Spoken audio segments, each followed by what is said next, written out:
respeito do que nós estávamos falando. A justiça de Deus. Como foi a justiça de Deus cumprida no corpo de Jesus? Jesus teve que vir em carne? Sim. Por quê? Porque aquilo que promoveu a queda do homem foi na carne. O homem, com o seu desejo, com as suas concupiscências, sim, influenciado por Satanás. Vimos que a origem do pecado, a semente do mal, está em Satanás, que é uma força em oposição a Deus, que é a própria luz, e Satanás, a própria treva. Mas ele plantou uma sementinha que o homem permitiu cair no solo do coração e da mente humana. E aí aquela sementinha gerou um fruto chamado pecado. Como Jesus precisava redimir o homem na raiz do problema, Jesus teve que vir no formato. Jesus veio à Terra. Imagina, seria muito fácil para Deus redimir o homem no formato divino. Como ele vai vir no formato divino e redime o homem? Seria que meio injusto ele redimir algo na carne, sendo ele completamente espiritual. E aí, no universo, seria reivindicado uma justiça a respeito disso. Ué, você quer cumprir a penalidade do pecado? Você precisa cumprir as penalidades do pecado. Para Jesus, para Deus, resolver o problema do pecado sem ser de maneira humana, ele teria que exterminar toda a terra, começar ela de novo de uma outra forma. Mas Deus não quis assim. Ele quis ser justo, porque essa é a natureza dele. Então, ele era o verbo até então. Nós vamos ler, só para você ter o conhecimento, nós vamos ler em João, no Evangelho de João, versículo 14, 1:14, diz assim, ó: aquele que é a palavra tornou-se carne e viveu entre nós. Vimos a sua glória, glória como do unigênito, vindo do Pai, cheio de graça e verdade. Jesus, quando esteve nessa terra, disse assim: não pensem que vim abolir a lei e os profetas. Não vim abolir a lei, mas cumprir. Não vim abolir a lei, eu vim cumprir a lei, para que toda justiça fala. Ou seja, na corte do universo, o mal, Satanás nunca poderia falar: você redimiu o homem sendo espiritual, mas o pecado foi na carne. Não, ele veio em forma de carne para provar que o Adão poderia sim ter vivido sem pecado. Que Adão, na pessoa dele, se não tivesse obedecido nunca a influência da serpente, ele teria vivido uma vida de autoridade e governo na terra. Isso é chamado a justiça de Deus. E depois Jesus transferiu essa possibilidade de ser justo para nós. Você está começando a entender a necessidade de Cristo se identificar comigo e com você nas tentações? Porque na corte do universo isso é justo. E Deus é justo. Veja o que está escrito em Hebreus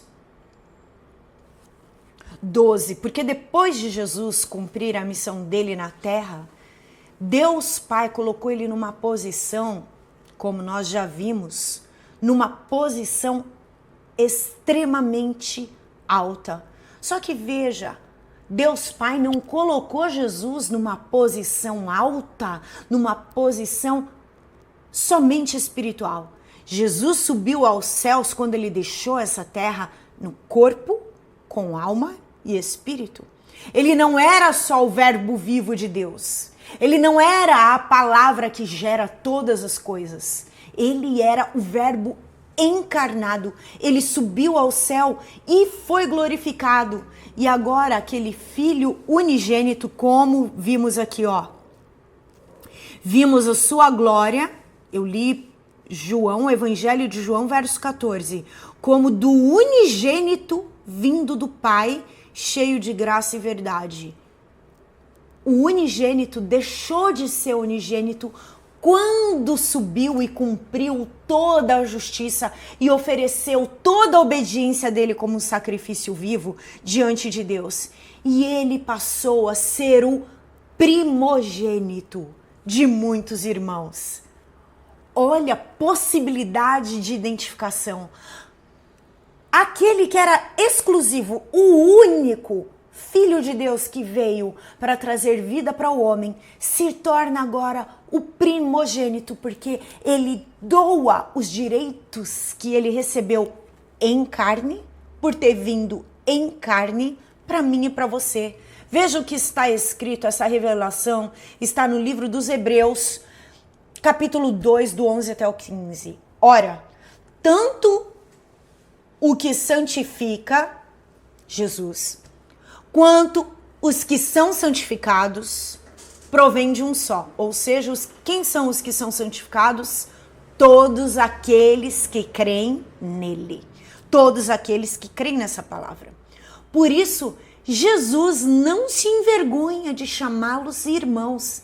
Ele diz: proclamarei o teu nome aos meus irmãos, na assembleia te louvarei.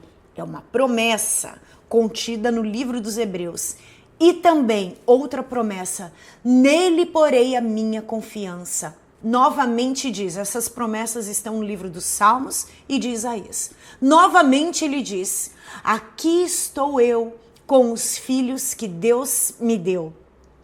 Portanto, visto que os filhos são pessoas de carne e sangue, ele também participou dessa condição humana, para que por sua morte derrotasse aquele que tem o poder da morte, isto é, o diabo.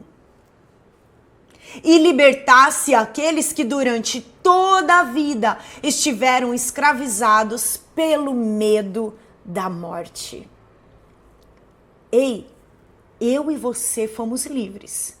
Algo já foi pago há mais de 2000 anos atrás. E o nível de consciência e intimidade que eu tenho com essa revelação e o quanto eu acato essas revelações, e você vai receber muito mais. Nós vamos ler muitas outras chaves em outras passagens bíblicas. Quanto mais eu abraço essa realidade, mais ela se torna parte do meu estilo de vida. Será que aí do outro lado você pode dar glória a Deus pelo que você está ouvindo? Jesus derrotou a morte para que Satanás, a Bíblia diz que a morte física é o último inimigo, porque a morte espiritual já não existe mais para mim e para você. Ao nos arrepender, entregar a nossa vida para Jesus, nos arrepender dos nossos pecados e falar: tu és o Senhor da minha vida daqui para frente. Espírito Santo, vem e faça essa obra. Eu quero a nova vida, eu quero a nova natureza, eu quero esta nova realidade, eu quero esta nova roupagem. A vida eterna chegou até mim. Então, morte eterna já não é mais um problema. Esta já é a minha e a sua realidade. No pacote que já estudamos, chamado salvação, eu tenho vida eterna. Mas aqui eu também vou aprender que eu tenho a vida abundante por meio do termo que Paulo usa, e principalmente no livro de Romanos, esse termo é muito usado. Paulo vai usar o termo a justiça de Deus. E vamos ver em duas passagens que Paulo escreveu a respeito da justiça de Deus. Uma coisa que eu quero que você comece a fazer, eu vou te estimular a ler assim. Este livro, o Novo Testamento principalmente, para você ler ele com outros olhos. Já que é chamado o termo a justiça de Deus, a redenção do homem em Cristo Jesus, esse grande projeto de Deus chamado salvação, comece a ler a sua Bíblia como se ele fosse um livro de constituição, como se fosse um livro de direitos. Sim, um livro de direitos e deveres de cidadãos. Quando eu começo a ler a Bíblia com esta lupa, como se fosse termos jurídicos, eu vou ver um personagem me condenando, usando a minha mente como veículo de condenação.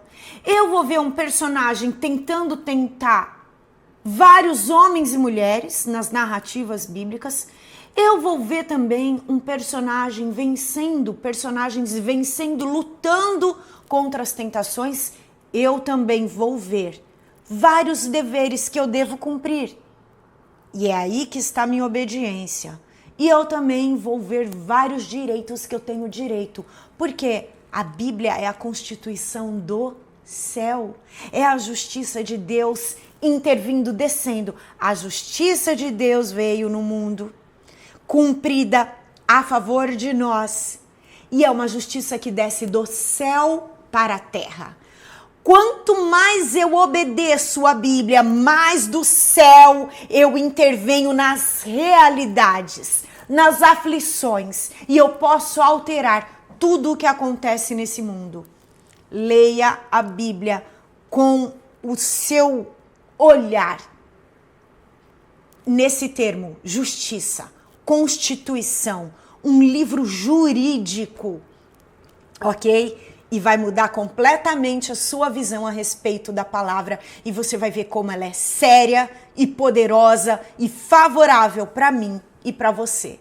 Então, a Bíblia é um livro que documenta, eu escrevi dessa forma aqui, uma herança dentro dos regulamentos jurídicos da Constituição do céu. Estes regulamentos estão totalmente ligados ao caráter de Deus. E ao manifestar o caráter de Deus, eu manifesto justiça. Lembra que nós lemos ali? Para serem santos e justos, uma santidade, uma justiça provenientes da verdade. Olha como isso faz sentido agora. Vamos juntando mais peças. Vamos ler 4 passagens ou 5 passagens bíblicas agora referentes à justiça de Deus. Primeiro, vamos ver lá na Velha Aliança, quando o profeta Isaías falou, porque o profeta Isaías, ele é conhecido como profeta redentivo. Ele falou e profetizou detalhes da redenção do homem, só que ele não sabia exatamente o que ele estava profetizando. E como porta-voz de Deus, ele era obrigado a falar exatamente o que ele estava vendo. Para concluir esta aula, e nós vamos dar continuidade na outra, vamos ler a passagem de Isaías. Com julgamento opressivo, ele foi levado. Veja o termo que foi usado. Um julgamento opressivo. Ou seja, de quem ele está falando? De Jesus. Ele foi julgado de maneira opressa. Foi muito pesado o julgamento que foi usado para com ele. E quem pode falar dos seus descendentes? Pois ele foi eliminado da terra dos viventes por causa da transgressão do meu povo, assim diz o Senhor. Ele foi golpeado, foi-lhe dado um túmulo com os ímpios e com os ricos em sua morte. Embora não tivesse cometido qualquer violência, nem houvesse qualquer mentira em sua boca. Contudo, preste atenção, foi da vontade do Senhor esmagá-lo e fazê-lo sofrer. E embora o Senhor faça da vida dele uma oferta pela culpa do povo, ele verá sua prole e prolongará seus dias. E a vontade do Senhor prosperará em sua mão. Depois do sofrimento de sua alma, ele verá a luz e ficará satisfeito. Pelo seu conhecimento, meu servo justo justificará a muitos. Olha, julgamento justo e justificará a muitos. E levará a iniquidade deles. Por isso eu lhe darei uma porção entre os grandes, e ele dividirá os despojos com os fortes, porquanto ele derramou sua vida até a morte, e foi contado entre os transgressores. Pois ele carregou o pecado de muitos e intercedeu pelos transgressores.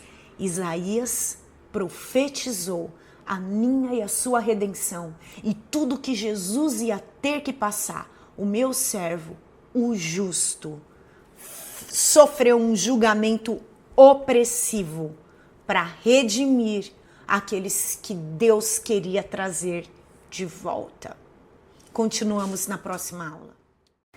Espero que este conteúdo tenha abençoado a sua vida. Agora eles estão sendo liberados em novos dias da semana, toda terça, quinta e domingo, porque em breve teremos nova programação. Você pode transformá-los em verdadeiras devocionais e reflexões. Sim, as aulas sobre identidade espiritual. Você também pode compartilhá-las com seus grupos de estudo, com seus grupos da igreja. Se você gostou desse vídeo, curta, compartilhe e deixe seu comentário, pois ele é importante para nós e faz com que o YouTube compartilhe com mais pessoas. Aproveite e visite o nosso canal. Nele você vai achar testemunhos e pregações da Palavra de Deus. Eu quero aproveitar e falar para você deste livro que Deus me inspirou a escrever, o Guia Prático para Mulheres Sendo Transformada por Deus em uma Mulher Notável. Um guia para você ser transformada pelo Espírito Santo. Além de abordar vários assuntos do universo feminino, este guia conta com conteúdo bíblico em cada capítulo, questionários para autoconhecimento e declarações poderosas em forma de orações pessoais para a cura da alma e desenvolvimento pessoal. Você pode adquiri-lo na forma física ou digital pelo QR Code que aparece na sua tela ou pelo link da Amazon na descrição deste vídeo. Deus te abençoe. Nos vemos no próximo vídeo.